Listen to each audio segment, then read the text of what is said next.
Hey everyone, so today's video is going to be a mix breakdown of a Gathering Tides track which we recently released called Fairway to Whalley Range. It was a live session and I just want to run through the mix process and mixing for kind of live video and some kind of things to bear in mind while you're doing that as well, because you got to remember that it's going to be on camera all the time. Okay, so let's have a little listen to the mix initially. And this is the finished product, this is with all the plugins on.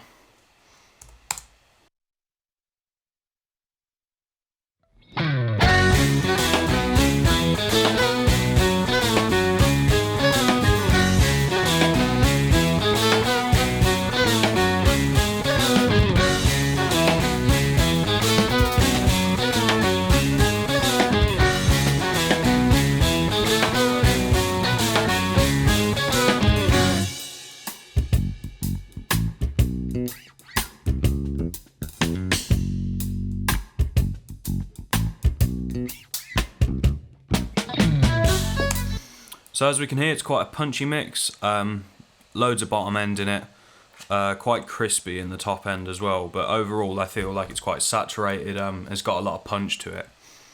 So let's start, well let me just run you through what we've got. So we had kick, kick sub, which I'll explain in a minute, snare, floor tom, overhead left and right, that's just the drum bus. Then we've got a bass DI, a guitar, a fiddle mic and a fiddle DI. So not a huge channel count actually, so I haven't got much to work with, but sometimes that can be really good, restricting yourself. So the kick is labeled kick, but it's actually a cajon. So in Gathering Tides we use a cajon as a kick, and I'll insert some little clips of the videos as well, if you're not sure what a cajon is. So let's have a listen to the drums as a whole.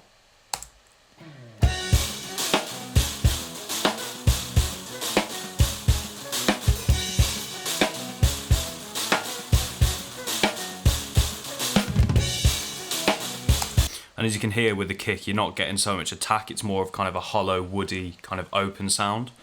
So let's just run through these. I'll take the plugins off. Yeah, so let's take everything off and just listen to the drums. I'll keep the plugins on the stereo. So that's just the stereo out, and that's kind of affecting everything. And I'll just leave that on for the purpose of this video.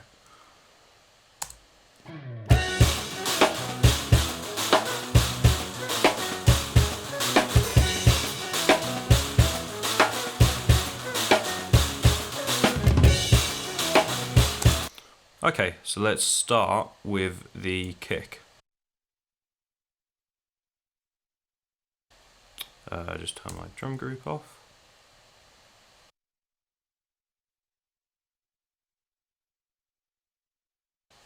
Sorry, there we go.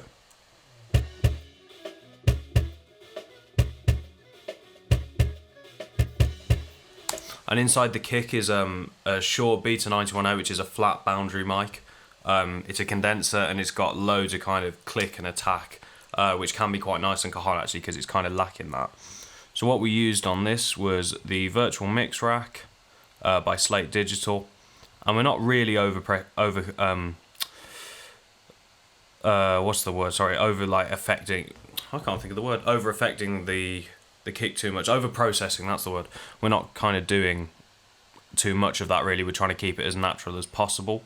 So we've just kind of got lots of little enhancements. So let me just bypass these other two. So this first one here is a gate. So let's just listen to what that's doing.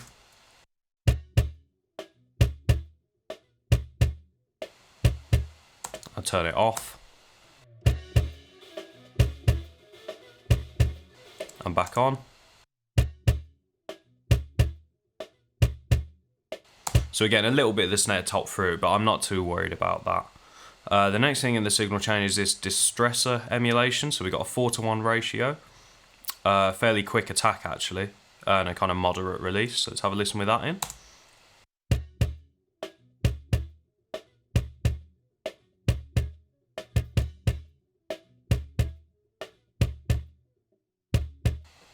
So that's really kind of evening out the kind of sustain of the cajon. And then on the EQ, we're not really doing much apart from a small cut at 565, No particular reason for that frequency, just where I thought it sounded quite boxy. And a 2 dB boost at 100 kilohertz. So let me put that EQ in as well, and I'll bypass the EQ and put it in and out. So this is with the EQ on.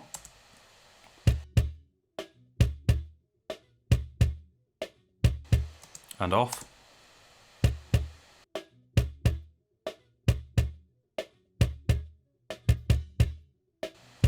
So just adding a little bit of beefiness to the kick. So on this K sub channel, which I've just abbreviated to kick sub, what I've done is I've actually just duplicated the mic. So we didn't want to get a sub kick kind of mic on there because just for the aesthetic of the video it wouldn't have looked too pleasing. But what we're doing is we're using slate trigger, and that is triggering a real kick sound. And you might be surprised at the kick sound, but this is it.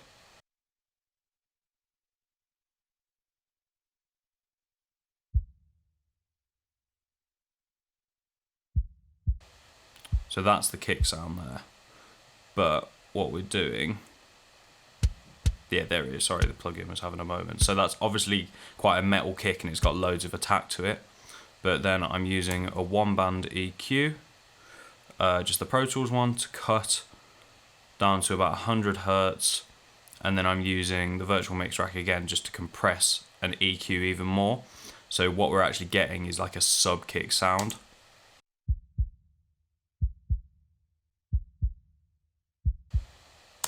Yeah, and I'll take the compression and the EQ out. So all those are doing really is adding some kind of energy and some pump in the low end, and quite a good 80 kind of hertz boost. So that with the kick together gives you a really fat sound.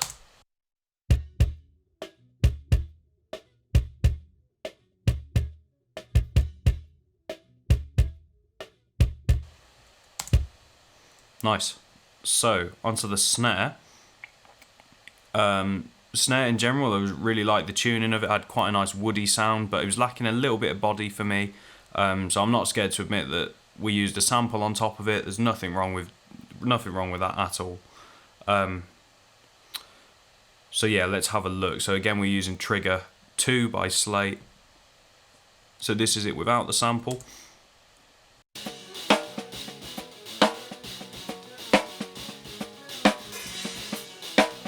And then with the sample on top.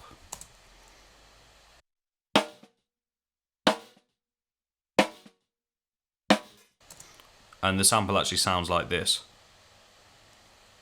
when it wants to load. Actually, I'll just show you with the mix all the way up.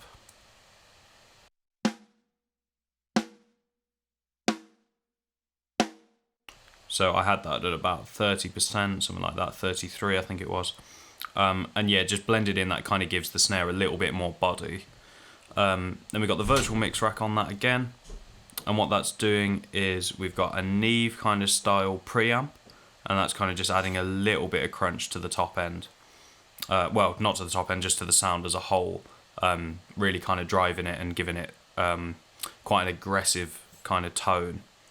Then we got a small 2D dB boost at 7K, small boost at 3, and then we're cutting around 600 Hertz and we're boosting at 100 Hertz. So it's kind of taking away the mid-range that I don't need, adding a load of kind of top-end crack and some kind of low-end kind of thump as well to the snare. And then after that we just got a distressor again, but higher ratio, 6:1, and we really are compressing it. I love that. Almost over compressed in a way. I love the kind of sustaining attack that gives to the snare. Just really gives it some punch. So let's have a listen to these individually. So I'll bring in the Neve kind of preamp first.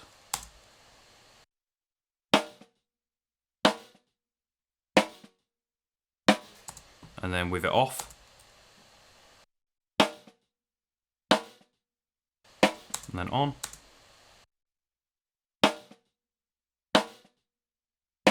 So yeah, it's really subtle, but it's just the mid-range. It's kind of driving a little bit. Then I'll put the EQ in.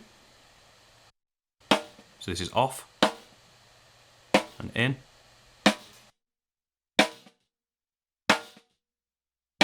And then finally with the compression. and in.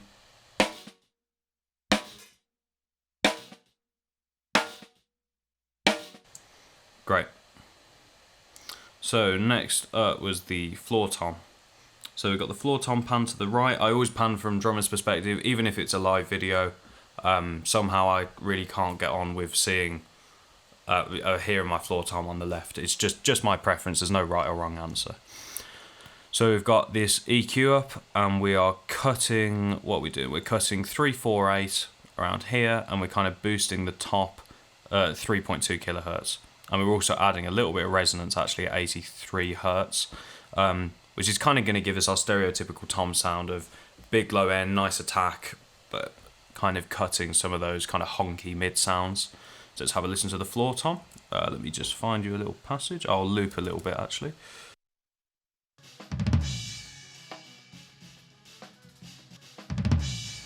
Yeah, so we're still getting that kind of wow sound at the end of it, but I quite like that in this track, especially as it's not so tom heavy and you just get the occasional kind of fill to it. And then after that, all we've got is an API 2500 compressor. Yeah, so it's about 6 dB gain reduction. What we on 4:1 ratio, nothing kind of too fancy, just kind of taming it a little bit. Oh, that wasn't even in. Let me put it in for you. Yeah, now we can hear it working on the attack and sustain. Okay, next up, overheads. So for overheads, we went with SE8 microphones by SE Electronics, and we actually went in kind of like an ORTF, like an ORTF configuration. Sometimes I do XY, but my favorite kind of overhead position is space pair. Only reason we didn't do that was because extra mic stands, extra cables, again, wasn't too pleasing with the aesthetic. So having them in ORTF, because Alex's cymbal setup is pretty wide and quite varied, it kind of gets the edges of the cymbals and kind of, you know, it cuts out some of that kind of horrible kind of mid-range you can get in overheads, which is like mainly just stick sound and stick attack. So it really kind of smooths them out. So let's just listen with no processing on.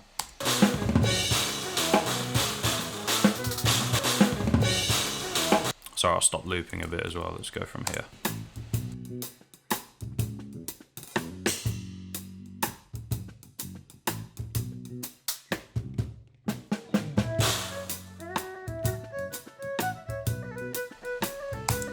Yep, so what we're getting is we're getting our hi-hats on the left, the snares in the middle, the kicks in the centre. It just sounds like a really balanced kind of sound. And it's also picking up a lot of the ghost notes on the snare, so I'm not too worried about the gating on the snare top mic. And then let's have a look what I did processing-wise. So, as you can tell, I love the Slate mix rack. Endorse me if you want. So we're adding top end, just a decibel, but this is a really powerful kind of module. What else we're doing? We're cutting kind of 400 hertz and we're boosting a lot of 100 actually to really get some kind of fatness, probably out of the snare and the floor tom again in the overheads. Then we've got a cut at 2.5 on quite a narrow Q actually, and that's kind of really useful because it kind of takes out that upper mid-range harshness in the sound, and kind of some of them whistling frequencies you can get in cymbals. And then we've just got a compressor. It's not compressing very hard at all on a 3:1 ratio. Slow attack, slow release. So let's start one by one. So I'll add in the top end kind of air first, then the EQ, then the second EQ, and then the compressor.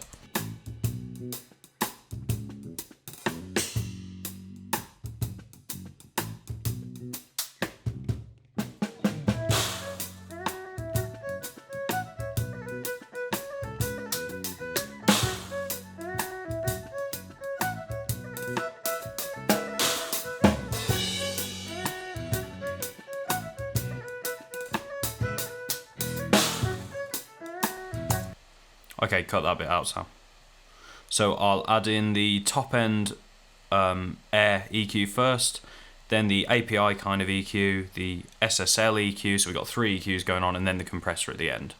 So this is with all of them off, and I'll add them in one by one.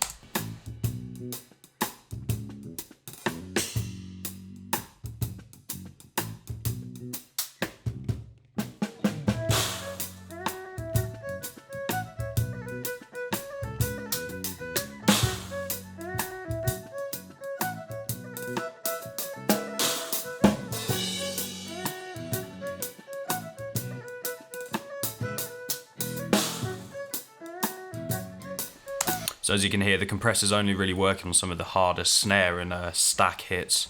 And on the SSL EQ, we've actually got this high pass filter up to about 120, which is just cleaning up the low end a bit, giving some room for the guitars and the bass.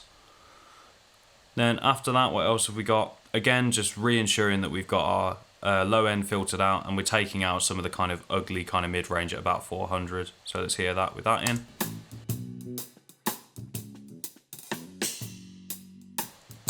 Yeah, so we went from quite a full-on sound at the start to something quite articulated now. So let's have a listen with all the processing on. It should sound kind of tighter and a little bit more detailed.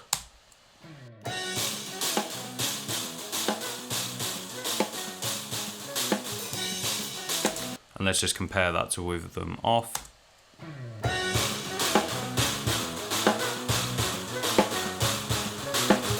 Yeah, so there's loads of low end actually in those overheads, which we just didn't need initially. Then other than that, all that's going on is this drum bus. We've got a virtual mix bus on it, which is emulating a USA, so I assume that is an API kind of emulation, like an emulation of the actual desk. And then other than that, we've got this kind of monster compressor, they've called it, and the mix is on 8%. I'll just put this whole thing in, and this is working across the entire of the tracks within the drum bus. And this is just going to add loads of punch, basically. Let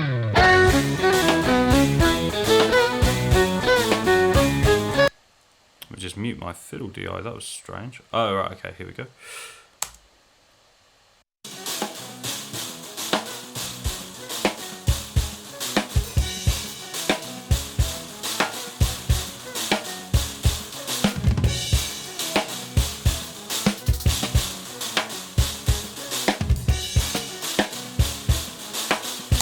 Yeah, just adding loads of kind of pumping actually, which I really like in this kind of track. So next up we have got the bass. Let me just check what that fiddle DI was doing. Okay. So let's have a listen. So for the bass we just took a clean DI straight out of the bass guitar. Actually no, it's not true. It was after kind of an effects pedal board. But Dan's not using too many effects in this track, but let's have a listen anyway. So this is the clean bass signal.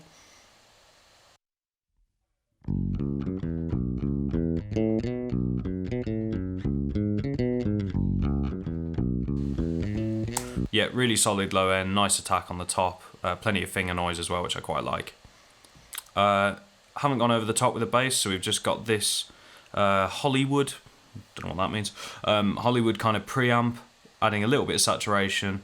Then we kind of got a boost at 2.5 kilohertz, cutting the mid-range again at 800, 900, and then a boost at 215 hertz actually, which I tend to cut around there, but I found that a lot of mixes are really lacking that kind of low mid-range oomph and kind of punch in the sound. And then other than that, it's just an 1176 style EQ. Compressor. So let me bring these in one by one again.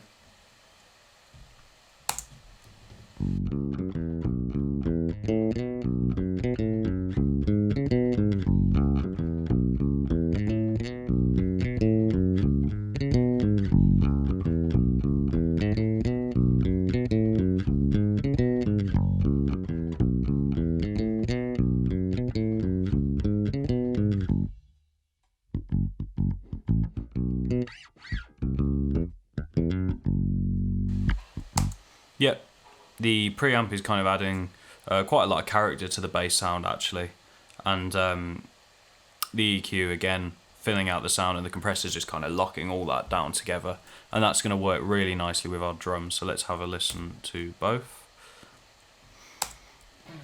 I'll take you from a different section actually.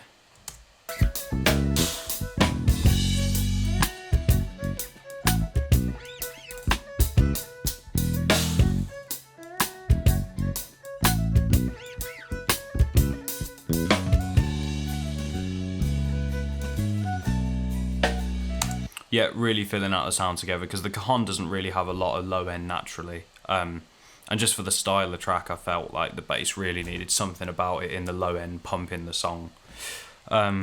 Let's move on to the guitar, and bass player Dan has actually left me a lovely little message which says, "Hi Sam," which I didn't notice before doing this video, so cheers for that. What we got going on? Let's listen to the guitar unprocessed.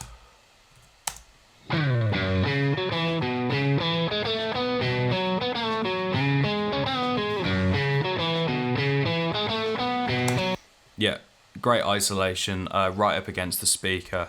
I believe that's a Sennheiser E609 we used, kind of in a position between the centre cap and the dust cap, so somewhere in between there, just off the centre, because I still wanted a lot of brightness. So let's have a look what we did. Got the virtual mix rack again, top end boost, probably high mid cut, about 4K, kind of taking the harshness away. Then we're kind of scooping the mids again around 400, and that kind of allows the bass to fill that out. Then just a little bit of compression, but the sound's quite compressed anyway, so let's have a little listen to these individually. Bring the EQ in first.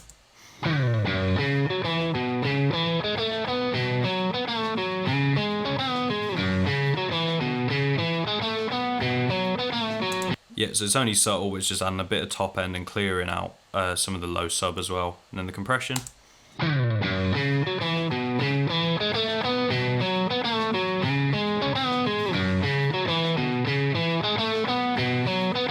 That's a little bit more than I'd usually compress actually, but especially for Stratocasters, they're so dynamic across the kind of spectrum of sound that they produce, so they kind of need a little more compression than I tend to use on something, say with humbuckers. And then all we've got after that, I did it in a separate mix rack, not too sure why. Sometimes when you're mixing, you just get into the flow of things. But we're using this Neve style preamp again, and I think this is where the kind of really bitey kind of top end chewiness comes from. Let's have a listen.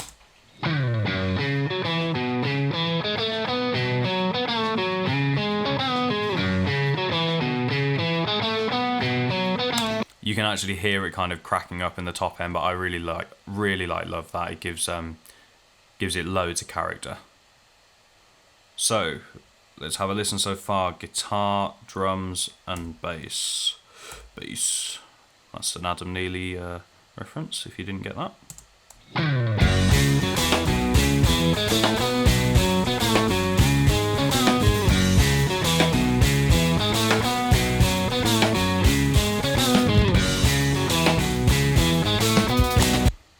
Great. And then we had a fiddle mic and a fiddle DI.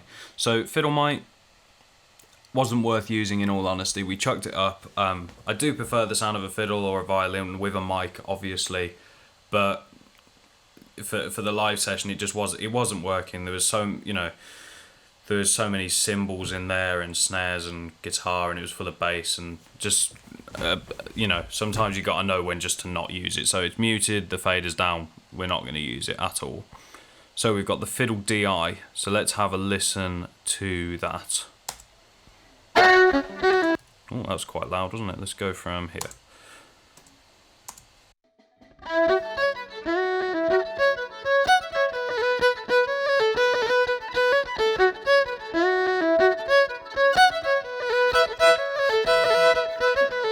So our challenge is going to be to try and get something a little bit more natural out of that DI. So adding some character again with the Neve, some top end air, compression, and then we're going quite heavy with this EQ with top end and cutting some of that mid range out and some of the low end, actually kind of just make it a little bit prettier, which is going to sit in the mix. So let's listen one by one. I'll bring them in again. Here's with everything out, and I'll bring the Neve in first from left to right.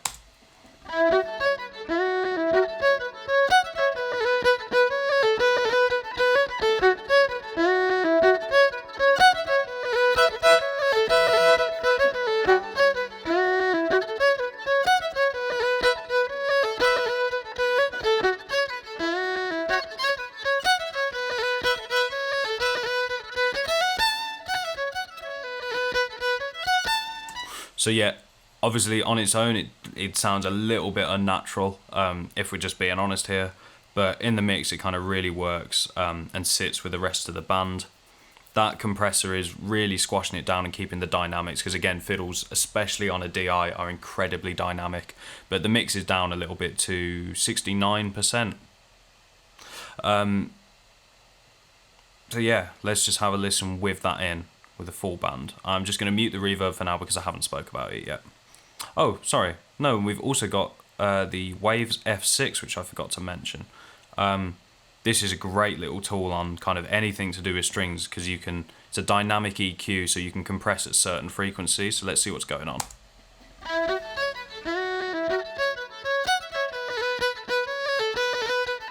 So yeah, 1.7 kilohertz. I've got that going off a lot just for those extra, just for some kind of extra bits which Seth emphasizes in the tune. And that's actually the only bit of compression I've got going off in this particular plugin. So let's listen to the full band, no reverb for now.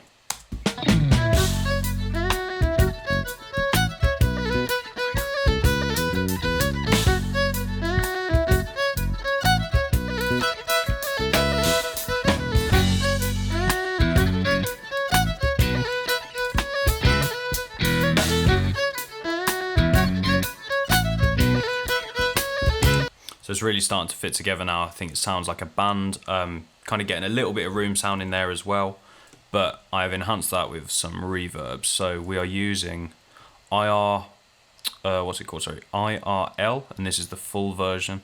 This is by Waves. Can't remember. So we're using the concert hall setting. So let's have a listen with that in, and I'll just boost the reverb up just so you can tell.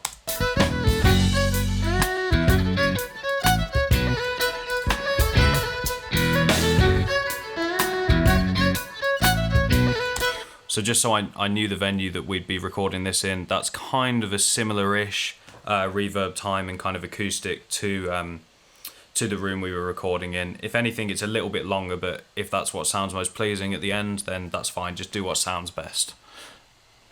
After that, we just got the EQ. Yeah, rolling off the top. That was obviously a mistake. Rolling off some top end, rolling off some bottom, and just leaving the mid-range because that's all I needed in this kind of reverb sound.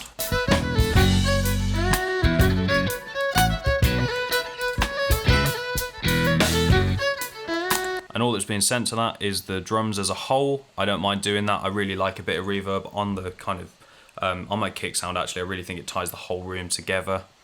And then other than that, we've just got the fiddle DI being sent. The guitar had a bit of reverb on the amp, and the bass. I mean, I tend not to put reverb on the bass, especially when there's so much low end in this track. So the next thing I just wanted to talk about was my stereo out bus. So this is where everything's going and everything's coming out of. So we've got a few plugins on this. We've got the Air EQ virtual tape machine. We've got FG Grey, which is Slate Digital again, and this is kind of their emulation of an SSL bus compressor. Got the mastering console. Got the compressor kind of out at the minute, but we've got their limiter kind of gain stage on because I prefer the character that gives. Then after that, we've just got L1 limiter, which is just adding some, more gain to the sound, trying to get it as loud as I can without completely destroying it. So let's have a listen to the Air EQ and see what that's doing. So it's only really subtle. You want to be extremely subtle when you're kind of EQing the track as a whole. So I guess this is kind of a pre-master stage. This track wasn't technically mastered because I don't see, I don't see how you master one track in a way because you're not trying to fit it amongst a collection of tracks. So as long as it was loud enough and the sound works, then that's what we used effectively.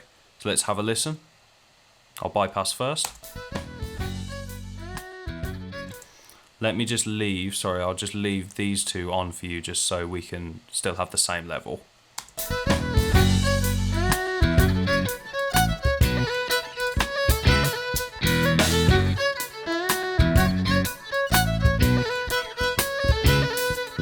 So just adding some upper mids around 3K, just so we can really get some articulation and clarity out of the sound. And we're just rolling off some of the real kind of sub-low end. Just clean up the mix, really. virtual tape machine. That's going to add a little bit of fatness and some kind of harmonics throughout, so let's put that in.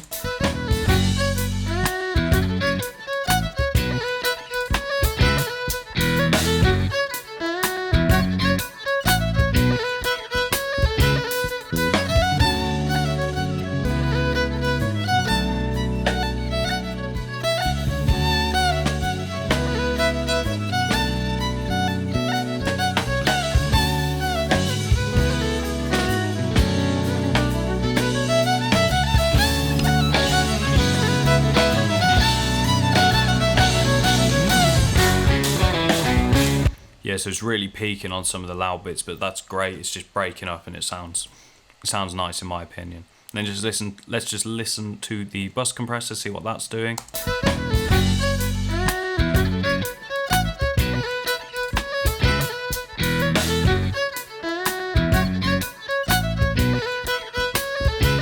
Yeah, so really not much, super subtle. Let me just go to the end of the track where it's the loudest. I strongly doubt we're getting more than about 1.5 dB of gain reduction on this. The ratio is very low, just kind of to glue the track together.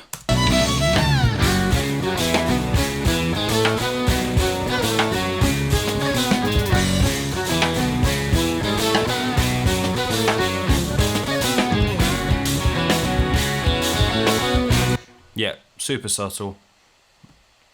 And then I can show you these as well. Let me just bypass this and I'll show you the kind of gain we're adding. We're adding quite a bit, to be fair.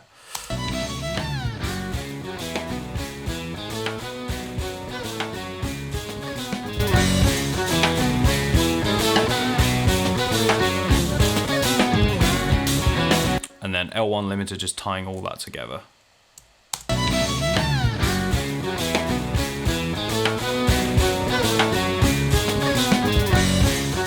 So the track is quite loud, as we can see the, we can see the reduction going on here. But this was for a promo video. We wanted it to have an impact, be really punchy, and it was going to be loud. So that's what we went with in the end. And we can talk all we like about loudness wars. It's a huge kind of topic, but we don't have enough time in this video to even really get started on it, to be fair. So there we go. So that is my mix rundown of Gathering Tide's Farewell to Whalley range. Really fun mix to work on. I'll try and include some, make sure you go and check the video out. It's over on the Gathering Tide's YouTube page. Thanks for watching. Remember to like and subscribe. See you next time, and let me know what you want to see in the comments. Cheers.